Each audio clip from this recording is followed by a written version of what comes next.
Ingrid! Si Ingrid! Nandun po. Ingrid!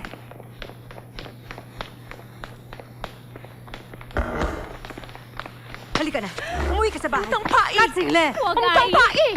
Ang Anong gusto mo palabasin? Ha? Huwag! Di mangsap! Aking bahay to!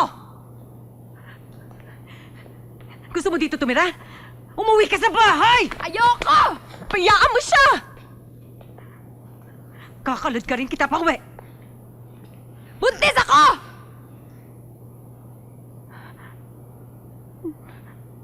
At alam ni Papa na buntis ako! Diagong!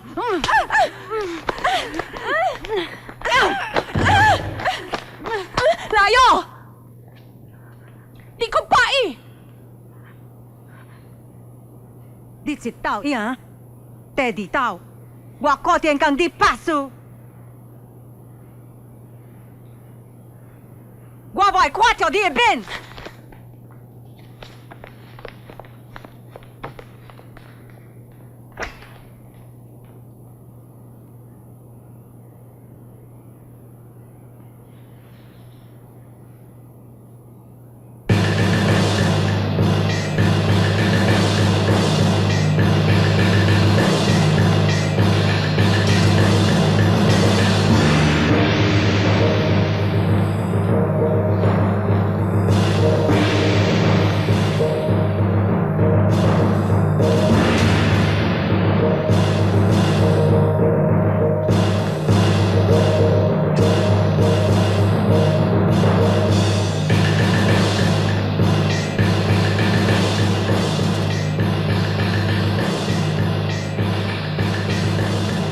Akala ko tigil ang dami.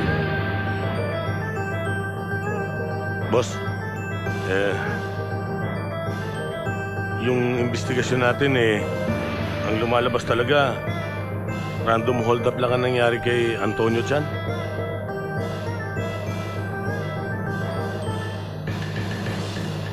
Dapat ba natin palabasin ganon?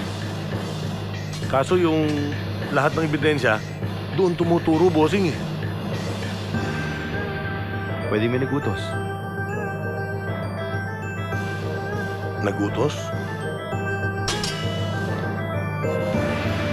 Posible, di ba?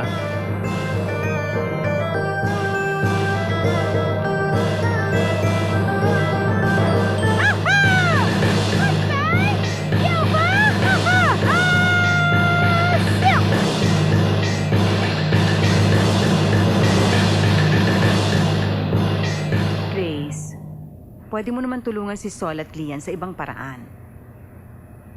Bakit mo naman ibibigay sa kanya ang parte mo sa negosyo? Personal kong desisyon yun.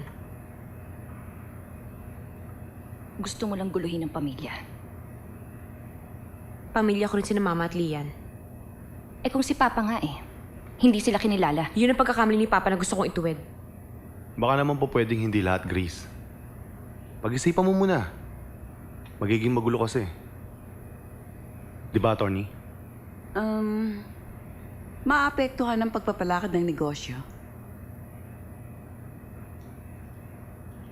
Okay lang sa akin. Ewan ko kung okay lang kay Janet.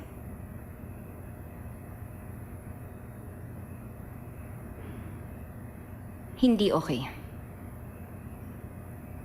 Why reward someone who has never been part of this? Nasaan sila naghihirap tayong palaguin ng negosyo?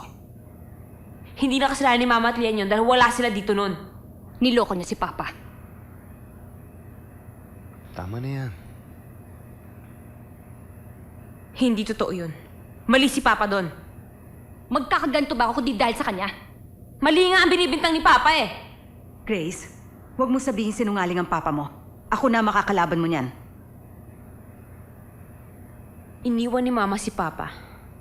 Dahil sa'yo.